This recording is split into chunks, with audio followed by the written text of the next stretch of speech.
Hello, this is Christopher South, and I'd like to go ahead and give you a brand new video on anatomy and physiology in the real world. And today we're going to be talking about oxygenation. And this is a presentation that I made when I was the education director at Metro Area Ambulance and Bismarck Air Medical, but I thought it was very relevant to what we're learning about as far as the respiratory system. And this is all about oxygenation. So I hope you enjoy it. So hemoglobin and oxygen saturation. Let's talk just a little bit about what hemoglobin is and about oxygen saturation. So hemoglobin, if we kind of think about it, are the red blood cells, and oxygen attaches to those cells in the form of hemoglobin. And we can see that hemoglobin saturation with a tool that's commonly used in medicine, which is the SpO2 monitor. So the hemoglobin molecule is said to be saturated, means it's full with oxygen when all of its four oxygen binding sites are occupied with oxygen. The product of this binding is called oxyhemoglobin. Oxygen saturation is a percentage of the total hemoglobin binding sites available for binding that oxygen that is occupied within oxygen. So our SpO2 device stands for peripheral capillary oxygen saturation. It is an estimate. Right? It's an estimate. It's not exact. If we want the exact estimate of everything, we're going to have to draw an arterial blood gas. It is an estimated of the amount of oxygen in the blood. More specifically, it is a percentage of oxygen, of oxygenated hemoglobin, which is that hemoglobin that is containing oxygen compared to the total amount of hemoglobin in the blood. So is that SpO2 reading accurate? It's a good tool for us to use, but it may not be as accurate as we'd like it for it to be. So the reasons that it may not be inaccurate is we can have hypovolemia, or if we have low blood volume, or excuse me, low fluid volume, we may not have enough volume for it to get an accurate reading. Hypotension, same thing. Cardiac arrest, we may not get a good reading. Hypothermia is because in hypothermia, all of that blood is shunted to the core to try to keep all the organs warm. All right, and so we may not have good circulation.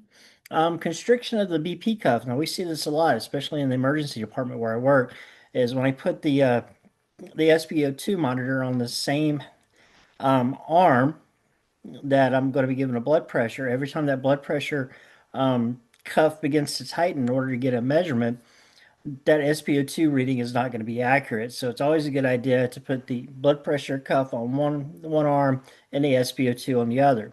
In cardiac arrhythmias, a lot of times if patients come in and they have an arrhythmia, one of the more common ones that we see is atrial fibrillation, is that we may not get an accurate SpO2 reading is because it can cause poor circulation in the extremities, which goes along with poor perfusion. Shaking, including seizures, Parkinson's, patient movement and stuff, can also contribute to that. Outside light, so the way that probe works is it's the measurement. It's based off of its little red light in there. That's how it measures it through your fingertip. And if we have outside light in there, it's going to alter that percentage. Same thing with a dirty probe. So it's always after every patient, which we should do that for infection control reasons anyway. Make sure we clean that on the outside and the inside as well.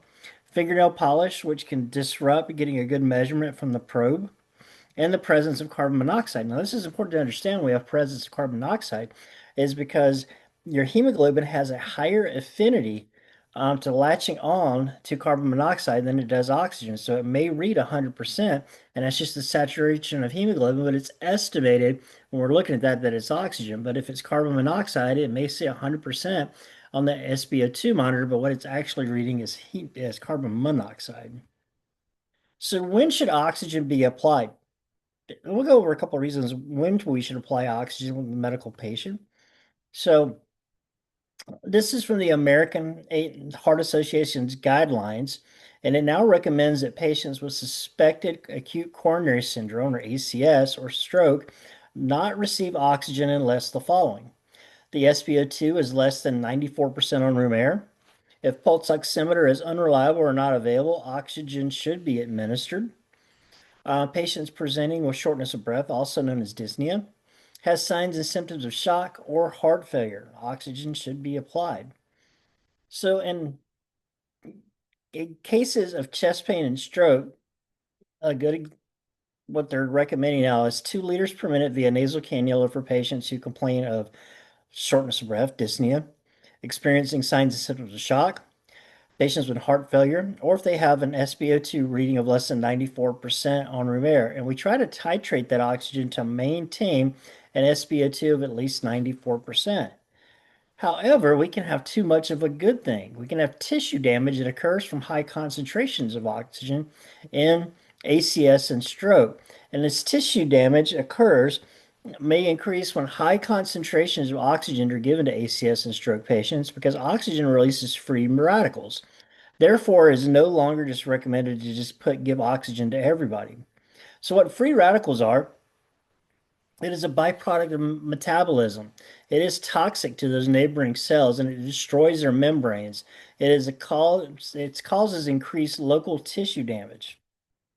So another thing is to be careful about is low to high will not fly.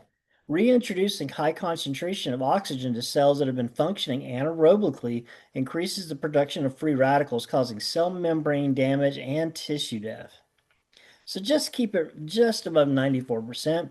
So if we can get it above 94% with 2 liters, we're doing a good job. So delivering high concentrations of oxygen to those ACS and stroke patients may be more harmful than keeping the patient on room air. Use enough oxygen to maintain an SpO2 just at or above 94%. Don't automatically deliver high flow oxygen, which is what the provider is doing in the picture, is providing high flow oxygen. And so if we can start out low, then we can start increasing it to get to that 94%. All right. So